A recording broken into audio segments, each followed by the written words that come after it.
Kakinada rural తిమ్మాపురంలో అసంపూర్తిగా నిలిచిపోయిన పశు వైద్యశాల భవనాన్ని 14.50 లక్షల నిధులతో రూరల్ ఎమ్మెల్యే పంతం నానాజీ పూర్తి చేయించి గురువారం ఘనంగా ప్రారంభించారు.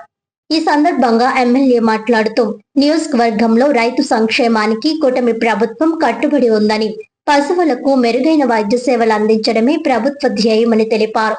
ఈ కార్యక్రమంలో కూటమి నాయకులు, పశుసంవర్ధక శాఖ అధికారులు, పార్టీ శ్రేణులు, వీర మహిళలు, స్థానిక రైతులు పాల్గొన్నారు.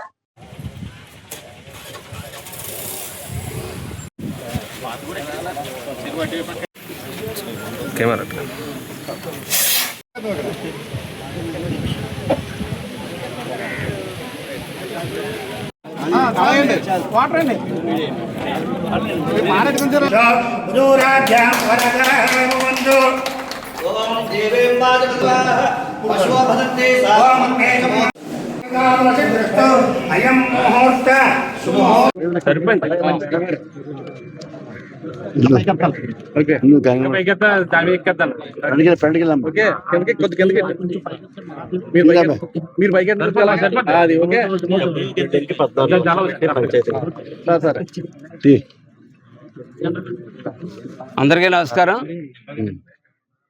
తిమ్మాపురం లాంటి గ్రామంలో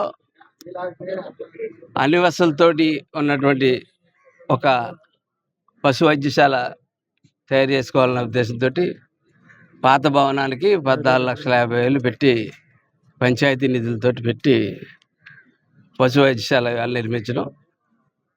దాని వేళ గౌరవ మాజీ శాసనసభ్యులు పిల్లి అనంతలక్ష్మి గారు, అలాగే గౌరవ మాజీ మంత్రివర్యులు చిక్కల రామచంద్రరావు, ఇతర పెద్దలు, గ్రామ పెద్దలు తాతాజీ గారు, రాజు గారు, వీళ్ళందరి యొక్క సమక్షంలో ఇవాళ దీన్ని ఓపెన్ చేసుకోవడం జరిగింది.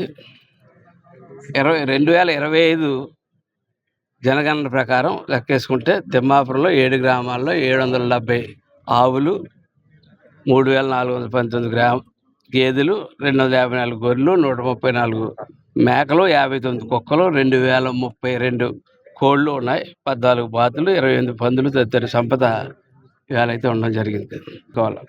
ఇదే గ్రామంలో ఈ గ్రామానికి ఈ వేళకి ఈ 2 సంవత్సరాల్లో 25,47,6,6,092 రూపాయలు అభివృద్ధి కార్యక్రమాలకి, అలాగే 16,39,19,000 కార్యక్రమాలు సంక్షేమానికి 25 కోట్లు, అట్లాగే అభివృద్ధికి 16 కోట్లు వేళ ఖర్చు పెట్టడం జరిగింది. ఈ గ్రామం మీద కూటమి ప్రభుత్వం వచ్చిన తర్వాత ఖర్చు పెట్టి అభివృద్ధికి అయితేనేది, సంక్షేమానికి అయితే ముందుకెళ్ళే విధంలో మా కూటమి ప్రభుత్వం ముందుకెళ్తా ఉంది. దానికి పవన్ కళ్యాణ్ గారికి, చంద్రబాబు నాయుడు గారికి ధన్యవాదాలు తెలియజేసుకుంటూ, నేను ఇందులో ప్రతి గ్రామంలో కూడా కూటమి చేసినటువంటి గ్రామ అభివృద్ధి గురించి కానీ, సంక్షేమం గురించి కానీ ప్రతి చోట కూడా పోస్టర్లు వేయడం జరిగింది. అలాగే మండల హెడ్ క్వార్టర్స్లో వేయడం జరిగింది. అలాగే కాన్స్టిట్యున్సీ అంతా కలిసి చేసింది 3 రకాలైనటువంటి పోస్టర్లు రిలీజ్ చేయడం జరిగింది. దాంట్లో ప్రోటోకాల్ ప్రకారం, గవర్నమెంట్ ప్రోటోకాల్ ప్రకారం నడిచింది. గ్రామాల్లో పెట్టుకునేది గ్రామస్తులు అక్కడ ఉన్నటువంటి నాయకులతో కలిపి ఆ సింబల్ లేకుండా వేసుకోమని చెప్పి, గవర్నమెంట్ సింబల్ లేకుండా వేసుకోమని చెప్పడం జరిగింది.